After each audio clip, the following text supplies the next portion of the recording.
And now, after giving you some information about happiness, about the importance of knowing our vocation, and about the life of St. Francis, so at this point, we will get a little bit personal by giving us an opportunity to share with you our vocation story. So now I'm with Brother Paul, and of course, yours truly, Brother Mike. And now maybe I'll ask Brother Paul first. How did you get attracted to become a Capuchin?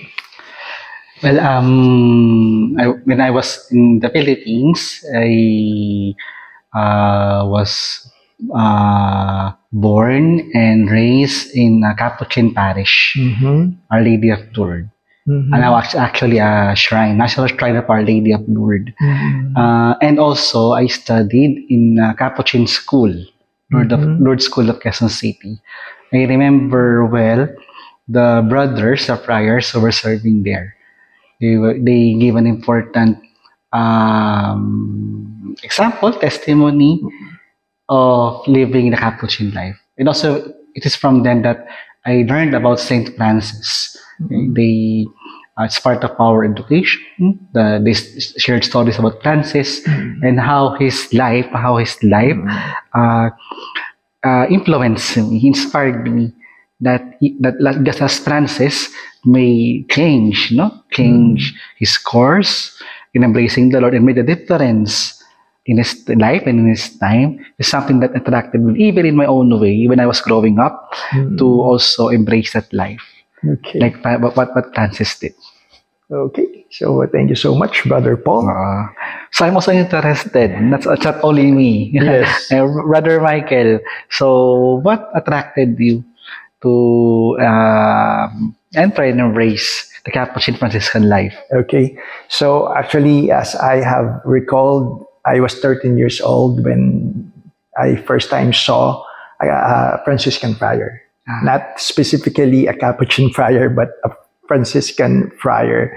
And it gives me a sense of holiness when I saw the Capuchin friar wearing his habit. And there's a kind of mystery about this person.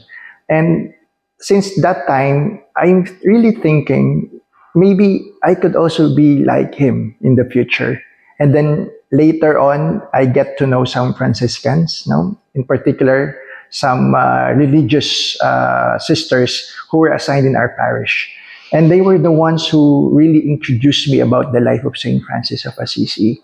And I came from a diocesan parish. And of course, our diocesan priest wanted me to become a diocesan. But because of the influence of the Franciscans in my life, as I have witnessed their life of simplicity, their way of serving the people, their availability in at all times to serve those who are in need, I felt inspired to become a Franciscan. So that's why after high school, I became an aspirant for Franciscan order. And then, of course, there are some rough situations along the way, actually a family problem. I will not expound that anymore. But it made me to stop for a while in that formation to become a Franciscan brother or priest in that order. And then later on, while I was already working at the age of 27, I never thought that the calling will come back again. Because it seems to me that even though I have a regular job, even though I'm earning money, there's something more that I would like to have in life. And that is happiness in its full sense. So when the opportunity knocks to discern to the Capuchin way of life, I grabbed it. And then I opened myself to the opportunity to become a friar. And then now here I am. And all of this because of the grace of God. So as I've said, happiness is something that will come knocking at your door. And you should not allow yourself to miss that calling, that opportunity to be truly happy and complete. Amen. Amen.